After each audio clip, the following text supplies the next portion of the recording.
নমস্কার, আমি আবির চ্যাটার্জি। আপনারা দেখছেন আমার চ্যানেল এসিআই স্টক সলিউশন। আজকে কোনো স্টকের মার্জিন অফ সেফটি কিসের জানবো। এটা হচ্ছে বিনিয়োগের সেই নিয়ম যেখানে কোনো ইনভেস্টর কোনো স্টক পারচেস করেন যখন এই স্টকের দাম তার ইন্ট্রিনসিক ভ্যালুর থেকে তাৎপর্যপূর্ণভাবে কম থাকে। কোনো বিনিয়োগকারী তার মার্জিন অফ সেফটি নির্ধারণ করতে পারেন তার রিস্ক প্রেফারেন্স দিয়ে, মানে সে কতটা রিস্ক নিতে পারে তার উপর দিয়ে। ভ্যালু ইনভেস্টিংয়ের জনক বেঞ্জামিন গ্রাহাম এবং তার ফলোয়ার ওয়ারেন বাফেট কিন্তু মার্জিন অফ সেফটিকে খুব বিশ্বাস করতেন।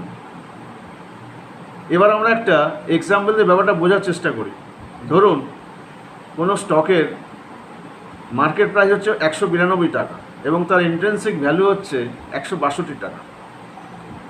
এবার কি হলো, তার টার্গেট প্রাইসকে সেট আপ করবো। কী করলাম না, ইন্ট্রিনসিক ভ্যালুর ওপর 20% ডিসকাউন্ট দিলাম, মানে 162 টাকা 20% মানে যে 32 টাকা। তাহলে টার্গেট প্রাইস কত সেট করলাম? 130 টাকা।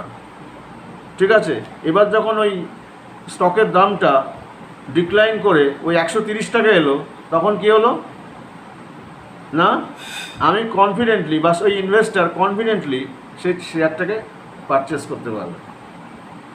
তাহলে নিশ্চয়ই বোঝা গেল যে মার্জিন অফ সেফটিটা কী।